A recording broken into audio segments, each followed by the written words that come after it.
Hello, hi, good morning. പച്ചക്കറി എടുക്കാനായിട്ട് ഇച്ചിരി പയറും വെണ്ടയൊക്കെ ഉണ്ട്, അതെടുക്കാനായിട്ട് ഇറങ്ങിയതാണ്.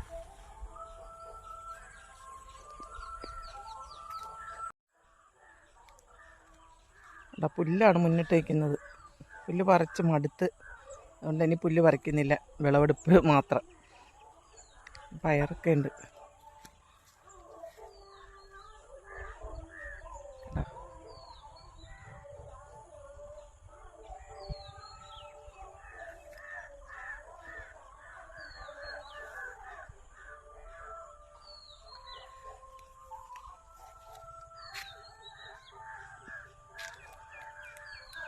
പറിച്ച് കഴിഞ്ഞ് ഒരു പക്ഷേ കാണിക്കാനായിട്ട് പറ്റത്തില്ല, പിന്നെ പെട്ടെന്ന് അത് കൊണ്ടുവന്ന് കൊടുക്കണം വാടുന്നതിന് മുൻപ്. അത്രയ്ക്ക് ചൂടല്ലേ. മക്കളില്ല, അതുകൊണ്ടാണ് ഞാൻ തന്നെ ഇറങ്ങിയിരിക്കുന്നത്. മക്കളും ഇല്ല, ചേട്ടനും ഇല്ല.